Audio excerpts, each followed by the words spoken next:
Well, thank you. It's a pleasure to be here. Darren and Michael, thanks for your leadership.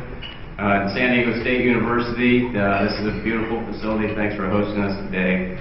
And Mark, thanks for the great partnership. We've worked hard together over the last couple of years, and he's always come to us, and Secretary Bettenhausen said, hey, you need to do more on cybersecurity, and we've listened. So it's very encouraging that you've called. I think you instigated this, so we appreciate it, Mark. Again, on behalf of Secretary Bettenhausen and the Schwarzenegger administration, we are very pleased to be part of this effort. For those of you who don't know what the California Emergency Management Agency is, or is really familiar with the agency, we are responsible in the state of California for administering about $350 million in grant funds from the federal government.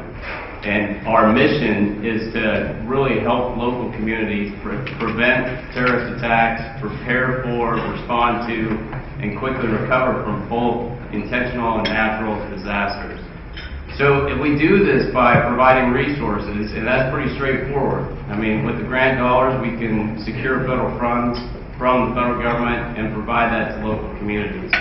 The second thing we do is leveraging existing resources and expertise, and this is really the challenging part, because it's really identifying the expertise that already exists in all the communities in California and identifying the best practices that are out there. And our hope is that this is going to be a best practice that we're going to be able to export to other communities in California. We're going to be able to go back to DC and tell them, hey, San Diego has figured it out. This is the way you should do it. This is the way you should have a cyber-secure city in San Diego here.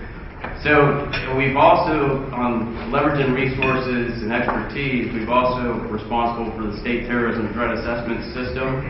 And it's really, the participation of the chiefs and the sheriffs, that they've assigned these people to fusion centers and they analyze threats so they can help guide strategic investments in the state.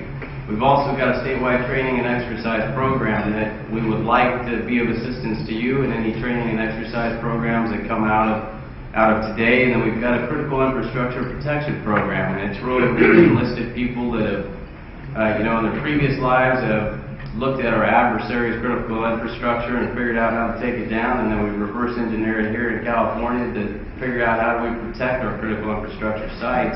And cyber is a key component of all of that, and we need to do a better job, and with Mark's leadership, we are doing a better job. So, and we also realize that, Sacramento clearly doesn't have all the answers. Federal government does not have the answers. The innovation is going to come from the local level. It's going to come from our private sector partners and working with us. So we appreciate, the strong showing of the private sector and the public sector here working together. This morning we had a meeting with Mark. He always reminds me of the book, but he was with some of his former naval officers this morning. So I don't know if anybody's familiar with Blind Man's Bluff, but it's this great story. For some of you, I see some heads nodding. You probably lived it.